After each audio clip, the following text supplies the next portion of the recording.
सुजय विखे एक अदृश्य व्यक्तिमत्व आहे की जे आम्ही 5 वर्षात कधीच पाहिलं नाही. आमचे खासदार हे अदृश्य आहेत, आम्ही त्यांना कधीच पाहिलं नाही. 5 वर्षात आम्ही त्यांना कधी पाहिलं नाही. साखर आणि डाळ वाटाल ते गावाकडे आलते. त्यांनी कधी सांगितलं, आश्वासन दिलं होतं पाणी आणून? मागच्या लोकसभेच्या इलेक्शनचा त्यांचा जाहीरनामा आहे, तो तुम्ही चेक करा. सोशल मीडियावर सगळ्या गोष्टी भेटतात तुम्हाला.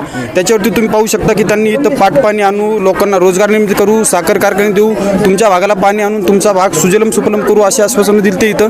तसं तर काही प्रकार नाही. सगळे मुलं आज तुम्ही बघताय की सगळं मी तर सांगेल की 19 लाख मतांपैकी 14 लाख मतं ओबीसींची आहेत, 5 लाख मतं हे मराठा आहेत आणि अहमदनगर जिल्ह्यातला मराठी समाज हा पहिल्याच 1967 पासून कुणबीमध्ये आहे. या जिल्ह्यात जर एक ओबीसी उमेदवार दिला असता तर आम्हाला कोणत्या पक्षात द्वेष करायचं काही कारण नव्हतं. हा जर विचार केला तर आमची वेळ आली असती. आज वास्तविकता आमची अन्याय आहे की आम्हाला विनाकारण या 2 शक्तीविरुद्ध लढण्याची